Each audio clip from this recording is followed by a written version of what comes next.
I worked for the British Foreign Office. I became a British ambassador. I was a British diplomat for 20 years. I was always very patriotic to be British. I was very, very proud.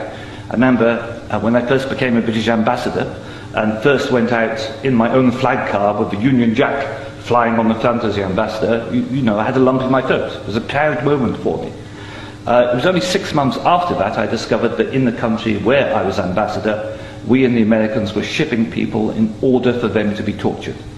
And some of them were tortured to death. Now, as you may imagine, my worldview changed.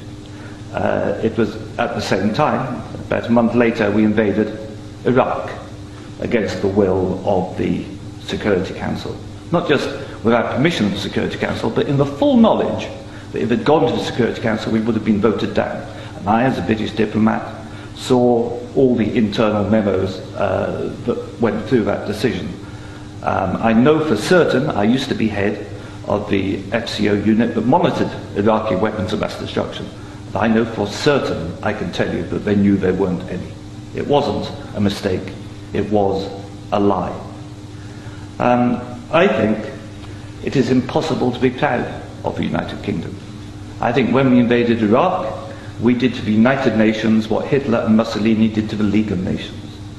And I think what we've done since, where the truth is often much hidden in the bombing. If you look, Libya, disaster now, we bombed it. We killed 15,000 people when NATO bombed Sirte, something they never told you on the BBC.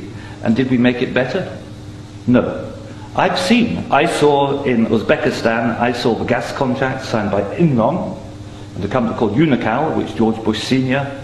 was on the board, to dig out gas pipelines from Uzbekistan and Kazakhstan over Afghanistan down to the Indian Ocean. That was actually what the Afghan war was about. They'd actually had talks with the Taliban and Unocal to see if the Taliban would provide pipeline security.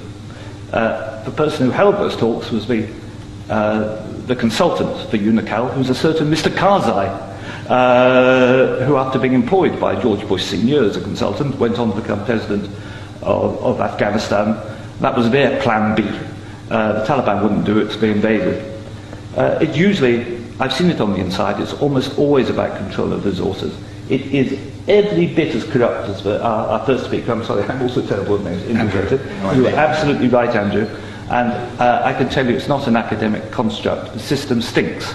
Westminster stinks. The British government is deeply, deeply immoral. They don't care how many people they kill abroad if it advances them. And anybody who votes no is voting to support a psychologically flawed, a pathological state, which is a danger in the world, a rogue state, a state prepared to go to war to make a few people wealthy.